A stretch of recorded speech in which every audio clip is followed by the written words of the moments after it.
trên Amazon với mức giá cực kỳ ưu đãi như đăng ký brand với USBTO, tuần theo link thêm, tuần chơi gỗ cao, lợi quyết tích và warehouse. Xem hình thông tin chi tiết dưới phần mô tả nhé.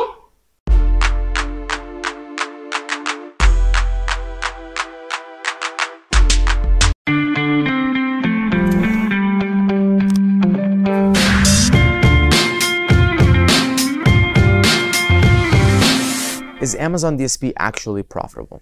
So it's very important to be tracking your ad spend and sales from the beginning and how your performance was with PPC and then with PPC and DSP to understand the true effect of Amazon DSP. And it's not enough to just look at the Amazon DSP console, get a nice report that says you spent this much money, you made this much in sales, and all of these other nice factors that you'll get in a DSP report.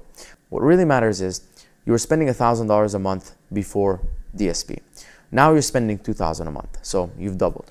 You're making $2,000 a month in sales. Now you're making $4,000 a month. That's good. You've increased your spend and you've also increased your sales. But what if you increase your spend but don't increase sales? It should never really be like that if you have a healthy mix of retargeting and brand awareness. So a healthy mix of that bottom of the funnel and top of the funnel. If you're too heavy on the top of the funnel, you're probably going to end up having a very bad ROAS. And if you spend more money on DSP, you're not actually making that much more money in total sales. Or if your DSP is not working well enough, if your conversion rates are low, you could also end up where you're spending a lot of money and not making enough sales. So before looking at any of the DSP reports, you should be in your analytics sheet tracking. What I would do is I would create a monthly view. So I talked about a weekly and daily view in analytics tracking sheet. Maybe just create a new tab and create a monthly view and document your PPC spend monthly, month 1, month 2, month 3, month 4, and your total sales, and then document your DSP spend and your total sales. And if you can see that as you spend more money on DSP, you're actually getting more money in total sales, things are working. And this is not immediate. So I would give it at least 3 to 6 months before starting to draw conclusions. Amazon DSP does have a much longer delayed attribution than PPC. Usually in PPC, we talk about 72 hours. DSP, it's more like 2 weeks. And so don't really rush in trying to figure things out on DSP in the first 2 weeks. It'll take 3 to 6 months before you hit your stride.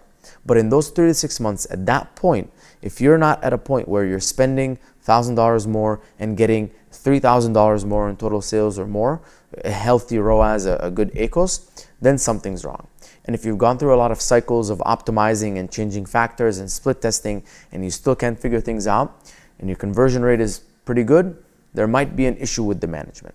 The reason I also mention total sales is sometimes I've seen Amazon DSP work really well where your ads get served to someone, they see your brand name and they go type it on Amazon and look for it. And so there are reports that do show how your branded searches are performing before and after DSP. But to simplify things, look at your total ad spend, look at your total sales, make sure you're tracking everything in analytics and you have a nice monthly view. You can see the total spend before and after DSP and figure out if everything's working or not. Another reason why tracking is very important is because on Amazon DSP, the reports aren't as good as in Amazon PPC. They're not as easy to understand. So when you have your own tracking, you make things a lot easier.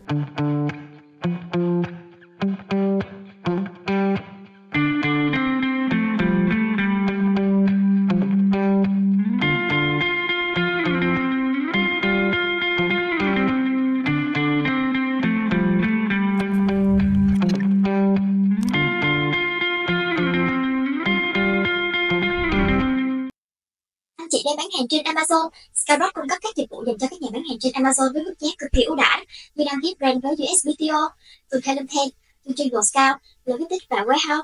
Xem thêm thông tin chi tiết dưới phần mô tả nhé.